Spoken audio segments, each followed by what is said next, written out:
என்னது ஜெயிலுக்கு போறீங்களா? அக்கா வேணாக்கா, இந்த தம்பி விட்டுட்டு ஜெயிலுக்குலாம் போகாதீங்கக்கா.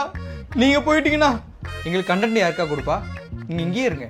அண்ணன் மாதிரி பெர்மிஷன் கிடைச்சும் வீட்டுல இல்லாம கிடைக்கலனாலுமே என்னால முடிஞ்சது என்னவோ அதை நான் ட்ரை பண்ணிருக்கேன். அதை நான் சொல்லியிருக்கேன். சொல்லிருக்கீங்களா? என்னது சொல்லிருக்கீங்க? ஒன்னும் சொன்ன மாதிரி தெரியலையே. போர்டை கையில வச்சுட்டு 2 போட்டோ எடுத்துட்டு இருக்காங்க. வேற என்ன சொல்லிருக்கீங்க?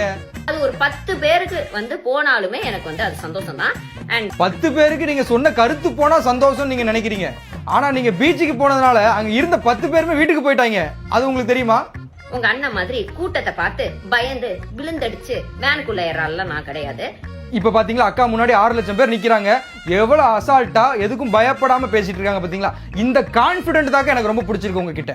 நான் தைரியமா நின்னு ஒத்த ஆளா நின்னு நான் என்னுடைய கருத்து என்னவோ அதை சொல்லிருக்கேன்.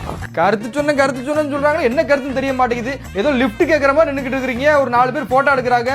அங்க என்னக்கா கருத்து சொன்னீங்க? அதை சொல்லுங்க. என்ன கருத்துன்னு சொல்லுங்க. அதை தாண்டி மத்த அடுத்தடுத்து எந்தெந்த இடத்துல நம்ம பிரச்சாரம் பண்ண போறோம் அப்படிங்கறதெல்லாம் சர்ப்ரைஸாவே இருக்கட்டும். இதுக்கு பேர் பிரச்சாரமா? அக்கா, பிரச்சாரங்கிறது ஒவ்வொரு மக்களை தேடி போய் உங்க கட்சியில என்னென்ன நல்லது நடந்திருக்கு, அடுத்தடுத்து என்னென்ன திட்டங்கள் வச்சிருக்கீங்க அப்படிங்கறத பத்தி நீங்க சொல்றது. ஆனா ஒரு போர்டை பிடிச்சிட்டு 2 போட்டோ எடுத்துட்டு ஒரு இடத்துல உட்கார்ந்துட்டீங்க, இது பிரச்சாரம்ன்றீங்க. நல்லா இருக்குங்க இந்த பிரச்சாரம்.